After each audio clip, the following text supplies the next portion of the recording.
stage, and what aspects about Malaysia makes it an illiberal democracy, potentially from an economic standpoint, from a civil standpoint, or a political standpoint. But from a civil standpoint, potentially the lack of freedom of speech, the freedom of religion, for example. From a political standpoint, the right to hold office or the right to vote, for example. And a deeper level, maybe the voting system as well isn't very democratic. Maybe it's been rigged, for example. So we'll discuss on Malaysia and we'll see how it goes.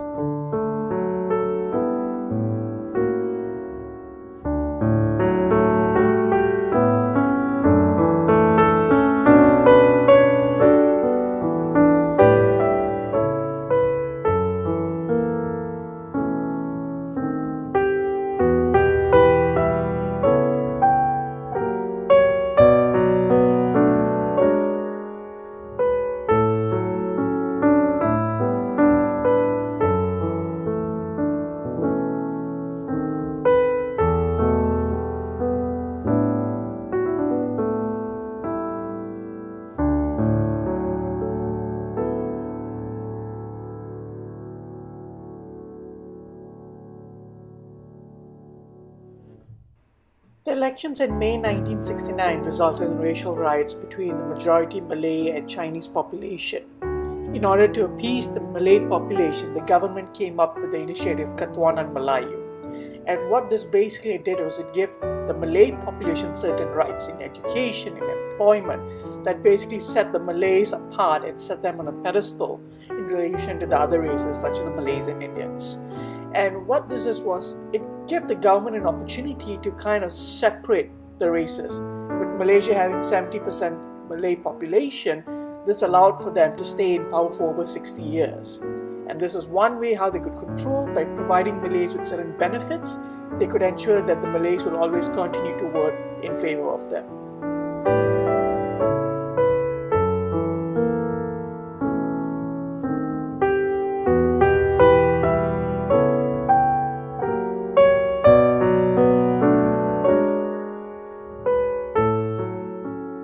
Becoming a more controlled democracy, Mahathir initiated a crackdown on opposition dissidents with the use of the Internal Security Act.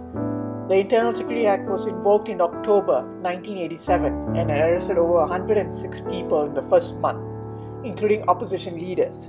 The head of the judiciary and 5 members of the Supreme Court who had questioned the use of the ISA were also arrested, and clampdown on the Malaysian press also occurred.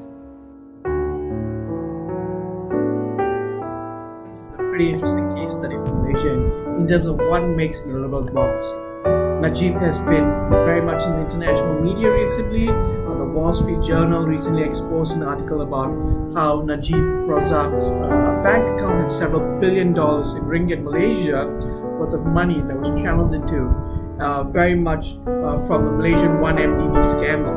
So Najib Razak was Malaysia's 7th Prime Minister, and in many ways he kind of made the illiberal aspects of Malaysia significantly more. So he continued the International Security Act that was created by Mahathir, but he used it in a much stronger and much elaborate manner.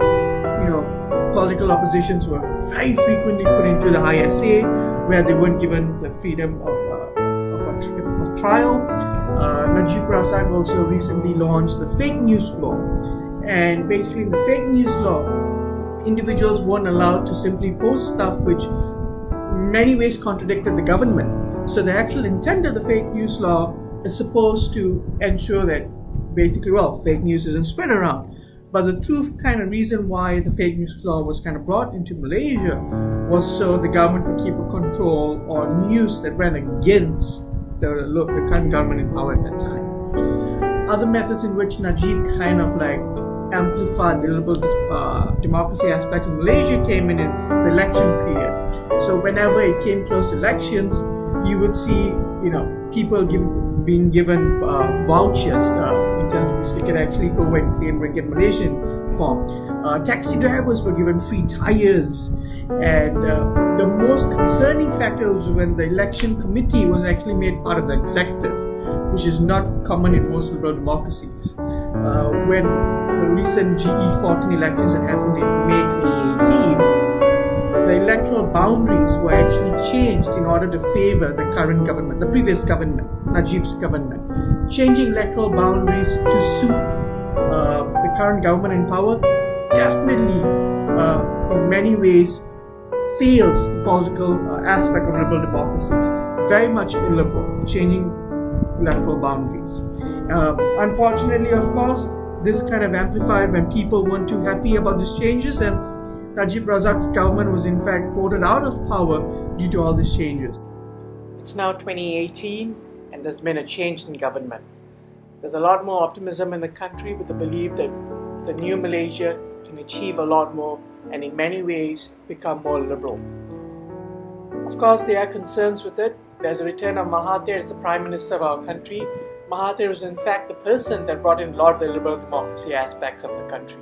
But now, at a much older age, he believes he is the person which can turn things around after Najib took the executive powers that were brought to the Prime Minister and he completely took it to another level. Mahathir believes now he is the person to fix his previous mistakes.